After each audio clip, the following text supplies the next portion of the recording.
Assalamualaikum warahmatullahi wabarakatuh. Selamat malam.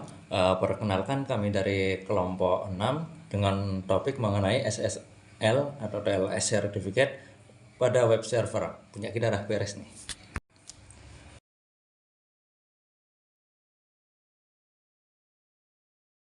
Untuk anggota kelompoknya sendiri yaitu ada saya, Amam Amanullah, lalu ada Marsha Trivia Alaya Putri, selanjutnya ada Afriala Dewi Rizviani, lalu ada Septia Retno Puspita, dan Hanifah Kamilia Darmawan. Nah, pertama-tama untuk environment realization, eh, kita memakai Ubuntu versi 22.04 untuk operation system, kita set di VirtualBox. Lalu selanjutnya kita pakai Nginx untuk sebagai layanan web server. Untuk file transfernya kita pakai HTTPS atau FTPS, SFTP. Selanjutnya untuk tools lain yang kita gunakan yaitu OpenSSL untuk generate certificate. Selanjutnya browser bisa Chrome atau Firefox. Selanjutnya ada Warsak untuk mengcapture paket.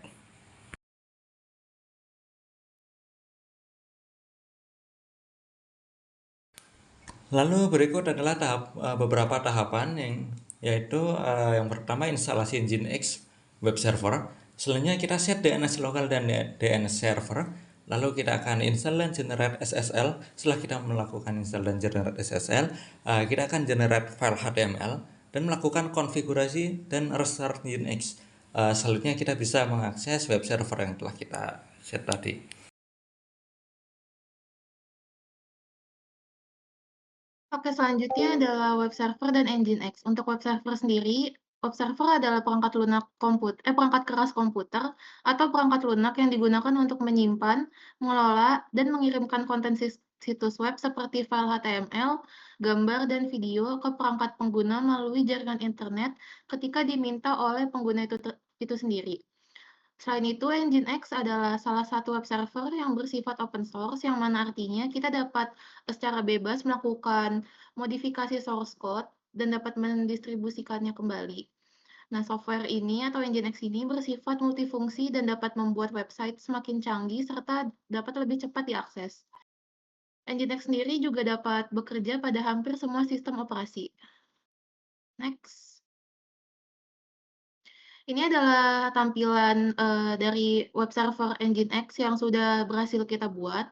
Untuk tampilan yang atas itu ketika diakses, melalui browser yang ada di dalam, virtual machine Ubuntu, menggunakan, domain, DNS-nya. Lalu yang gambar yang kedua adalah ketika diakses melalui, eee, browser Chrome di Windows. Next. Nah, selanjutnya ini ada hasil capture paket ketika kita mengakses, web server tersebut, mengakses website tersebut. Di sini, eee, hasil capture-nya sudah difilter menggunakan protokol TLS sehingga yang tampil hanya protokol TLS-nya saja. Lalu di sini terlihat protokol TLS yang, tercapture itu ada TLS versi 1.2 dan TLS versi 1.3.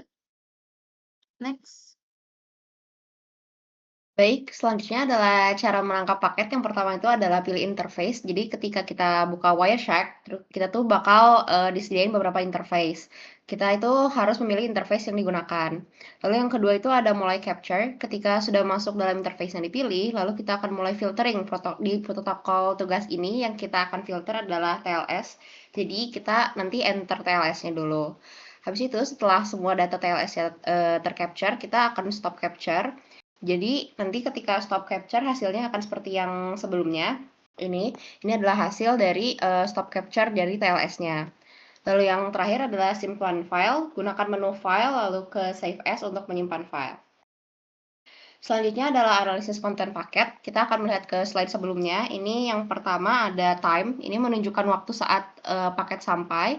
Lalu source. Di sini adalah alamat paket asal paket. Ini ada IPv6 dan IPv4. Lalu destination juga sama. Ini ada IPv6 dan IPv4. Untuk destination adalah alamat tujuan data dikirim.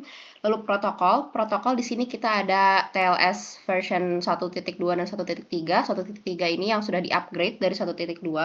Lalu ada length ini seberapa besar ukuran paket tersebut dalam bytes. Lalu info, ini adalah ringkasan isi paket. Jadi kalau misalnya kita lihat di sini ada application data itu, ini adalah isi paket, cuman karena dari TLS ini dienkripsi, jadi kita tidak tahu isi datanya tersebut apa. Lalu sedangkan ini ada client hello, berarti ini adalah client yang memberikan message hello kepada server, dan ini server hello adalah message sebaliknya dari yang client hello. Lalu next. Oke, selanjutnya di sini ada diagram alir terkait SSL atau TLS handshake. Jadi yang pertama itu kita lihat di sini ada klien dan juga server. Yang pertama itu ada client hello. Jadi dari klien ke server itu akan memulai koneksi ya. Nah, di sini klien itu akan mengirimkan versi TLS di mana daftar chip per suite dan bilangan acak. Terus kemudian server membalas nih dengan kata lain server hello atau menetapkan parameter di mana server memilih chip per suite dan mengirimkan sertifikat SSL atau TLS. Terus kemudian ketiga itu adalah certificate verification di mana klien memverifikasi sertifikat server atau issuer, terus kemudian masa berlaku dan public key. Lalu kemudian ada key exchange di mana klien dan server itu membentuk session key, dan yang terakhir itu ada encrypted communication di mana semua data selanjutnya itu akan dienkripsi menggunakan session key. Boleh di next?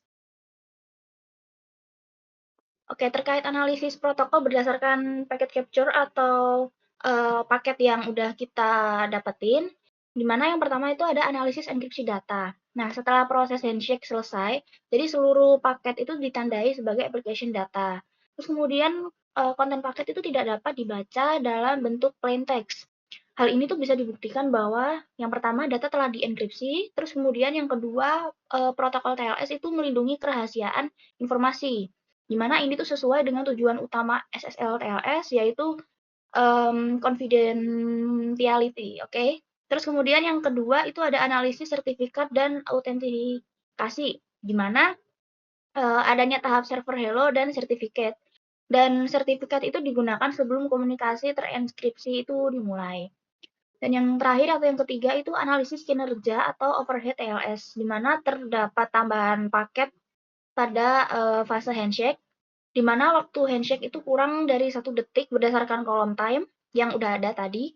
Terus kemudian setelah handshake selesai, komunikasi berjalan dengan stabil, di mana TLS di sini tuh menambah overhead kecil namun bisa memberikan peningkatan keamanan yang signifikan. Boleh di next? Selanjutnya, database analisis dari HTTP versus HTTPS berdasarkan hasil capture. Yang pertama, ada beberapa parameter yang digunakan, yaitu ada port. Untuk HTTP sendiri, itu terdapat di port 80, sedangkan di HTTPS ada di port 443. Untuk enkripsinya, di HTTP tidak ada, dan di HTTPS ada. Selanjutnya ada sertifikat. Untuk HTTP tidak menggunakan sertifikat, dan HTTPS menggunakan sertifikat. Untuk hasil capture di Wireshark, HTTP terbaca, sedangkan HTTPS tidak. Dan yang terakhir untuk security-nya, HTTP itu lebih rendah daripada HTTPS. Jadi next. Selanjutnya untuk kesimpulan analisis protokol, yang pertama, SSL TLS berhasil mengamankan komunikasi web atau file transfer. Yang kedua, sertifikat digital berperan penting dalam autentikasi server. Yang keempat, TLS versi 1.3 meningkatkan efisiensi dan keamanan. Dan terakhir, data tidak dapat diakses oleh pihak ketiga meskipun paket berhasil ditangkap. Selanjutnya, klarifikasi penggunaan tools AI. Nah, kami menggunakan AI sebagai alat bantu dalam memahami konsep, menyusun penjelasan, dan merapikan bahasa untuk materi presentasi maupun laporan. Nah, untuk seluruh proses perancangan environment, pengambilan data, paket capture menggunakan Wireshark, analisis protokol SSL TLS, serta kesimpulan itu dilakukan secara mandiri oleh kelompok kami. Mungkin sekian presentasi dari kelompok kami. Terima kasih.